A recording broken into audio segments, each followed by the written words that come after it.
lakukan manufacturing concern lagi. Bahkan tadi masih dipanggil partai Gurem pun dipanggil Perindo, apa namanya itu partai cemen itu apa namanya PSI itu partai recehan itu. Lalu timbul ke publik dan mengeluh-elukan iya kita bertumbuh. Loh seluruh dunia menganggap Indonesia nggak bertumbuh.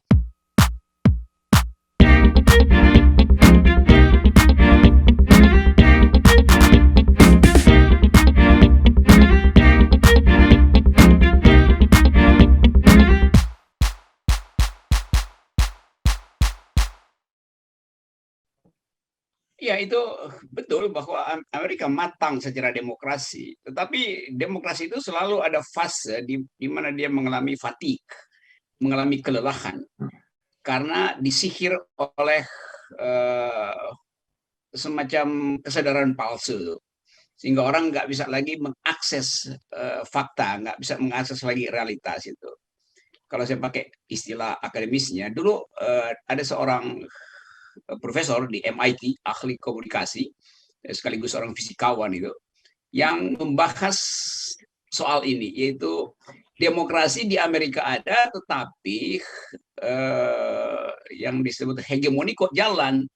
Lalu dia terangkan itu dengan teori yang kemudian jadi buku keren itu, anak komas biasanya baca buku itu.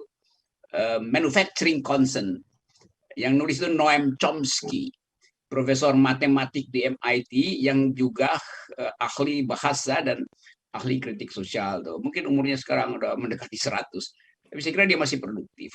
Jadi di situ diterangkan bahwa di dalam sistem demokrasi, bahkan dalam sistem demokrasi, negara itu ingin memonopoli konsensus. Jadi partai-partai seperti kemarin yang dilakukan Pak Jokowi itu mengumpulkan partai-partai, ketua-ketua partai untuk membriefing bahwa Indonesia berhasil menangani COVID. Indonesia tumbuh 7%.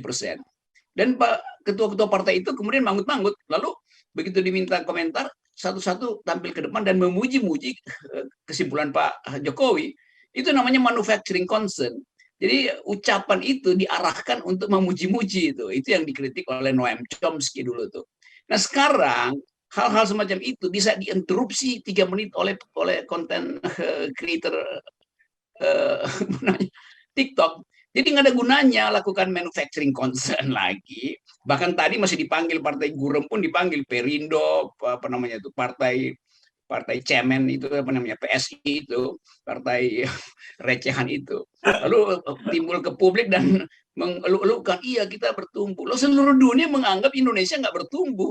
Tapi juru bicara presiden bilang udah itu kita mesti dengar keterangan orang lain, bukan dari dalam rumah sendiri terus puji-puji diri sendiri, kan itu ngaco kan.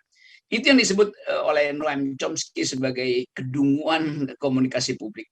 Apa namanya, bahkan dia kasih judul tambahan dalam bukunya The Political Economy of Mass Media itu. Jadi pembiusan itu yang sekarang dibatalkan oleh TikTok. Dengan kata lain, TikTok itu adalah oposisi intelektual terhadap kekuasaan, dan itu hanya dilakukan dalam 3 menit. Nah, kita sekarang ada di ILT. ILT artinya Indonesia lagi TikTok.